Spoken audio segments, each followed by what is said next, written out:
All right, here with promoter Eddie Hearn. Eddie, a massive opportunity for Jai Opetaia this week. Your thoughts on this fight? I think it's a brilliant fight.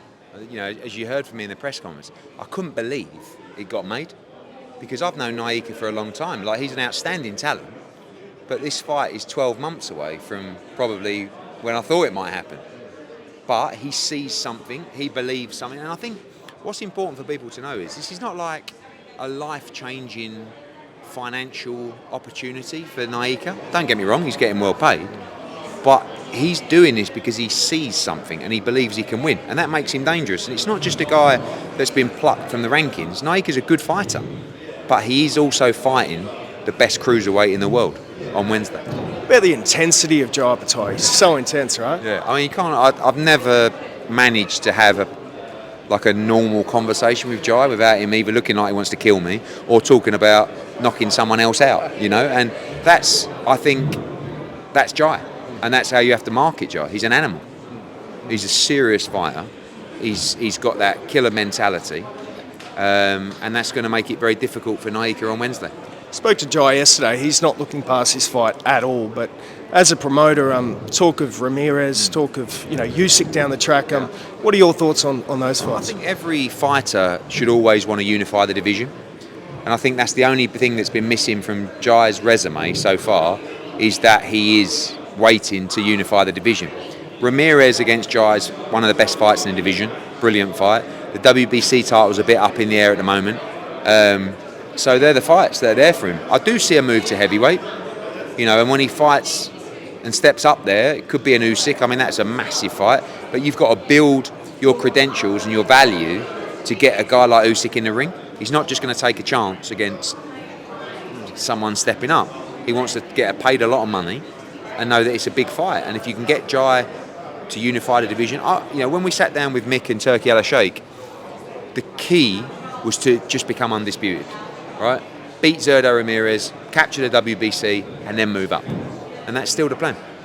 Spoke to Mick Francis yesterday. He said potentially May the 3rd for that unification fight. Is that sort of the plan from Turki Al-Sheikh? I mean, that's the next big Riyadh card will be in May. Whether it's May 3rd, we'll have to see. But Jai is a guy that is capable now and has the profile now to fight anywhere in the world. But we really. For me, I like this fight because it's a homecoming. It's been 2.5 years since Jai boxed in Australia. But beyond this, the voluntary defences, I mean, this is a mandatory, but the voluntaries, I'm not sure that's going to give him what he wants. I think he needs to be challenged. And that's why I like this fight over Sin Cara, because, how'd you get yourself up for Sin Cara? How'd you get yourself up for David Nyika, a New Zealander who thinks he can win? I think Jai will be bang up for it. About the week, Eddie, it's been a great week here on the Gold Coast. A lot of support, a lot of fans here today. From yourself, looking to make a solid play in Australia this year? I would love to, and it's been probably like 5 years since I've been talking about doing it. We had that, Liam Paro, Brock Jarvis event in Brisbane, which was great turnout. I think one of the problems you have in Australia is everything's behind a paywall, right? So you have to be, the broadcaster wants to do pay-per-view only. They don't want to pay the money in rights fees for those, and DAZN now have a great opportunity in Australia to do so. You've got so many great fighters. I mean, we represent Jai Opetaia, George Kambosos now, Sky Nicholson, Justice Honey, Liam Paro, Connor Wallace, Tera Moana. Like, the list goes on. And you have world-class talent across the board. But wouldn't it be great to build something here? And I think Australians are just like Brits. We like good sport, we like a beer, and we like to have fun, and we like to see great fights. So I don't think it's going to be difficult to continue to grow the sport here, given the talent that you've got. But you've got to showcase that talent to the world. You saw DAZN's purchase of Foxtel. How does that sort of impact the landscape this year? I think over time, that'll filter down to us. I don't think there's a clear boxing strategy around that purchase, but the boxing strategy for DAZN is to be the home of boxing, the global home of boxing, which they are. So to start the year on January the 8th with a show like this is tremendous for subscribers, and obviously with that purchase it's going to hopefully lead us to many more shows in Australia. You mentioned George Kambosos, Liam Paro. Where do they sort of fit in your sort of thoughts this year? Well, George will be back in March, and hopefully we'll announce that maybe even this week. He wants one fight at 140, then he wants to fight Richardson Hitchens, which is a tremendous fight in New York. Liam, one fight, and then back into a big fight. Listen, Kambosos against Paro is a great fight for Australian boxing as well. Whenever you can, you really want to make those all-Australian clashes. And Liam had I think one of the victories of 2024 against Subriel Matias. Got beat against a good fighter, but he'll be back for sure. Just want to get your thoughts on Australian boxing more broadly. Big name here, Tszyu. Yeah. Disappointing loss to Buckram a couple of months ago now. Where do you see Tszyu going in 2025? Well, I'm a big Tszyu fan. I think he's a great fighter. I think sometimes you can believe your own hype a little bit as a fighter, and I think they felt that Tim was unbeatable. And by the way, I really admire that they took that fight, and they should have taken that fight because it's for a world championship. But no one really wants to fight that guy because he's a serious dude with no value. So if you get beat by him, you're kind of like, But I like the fact that they did it, and I like the fact he's a real fighter.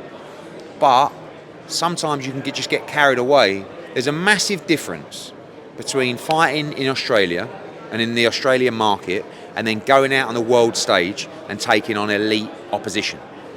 You saw that against Fundora, and he was very unlucky in that fight with the injury and everything. But you can't just walk through people at that level. You've got to be cuter than that. And Tim has been built off that. I love watching Tszyu. I think he's very, very exciting. But you don't want too many fights like that. It's going to really shorten your career. And it'd be interesting to see what they do with him coming back. What would your advice be? How do you rebuild a fighter when they sort of go through that adversity?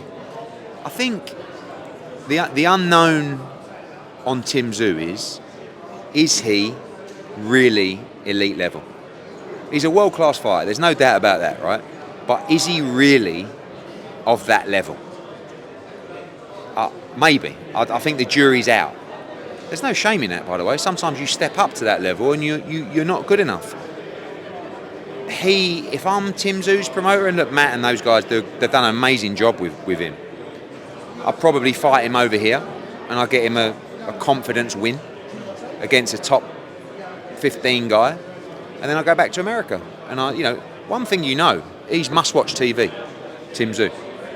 He's not going to struggle to get opportunities because people think they can beat him, and he's great to watch.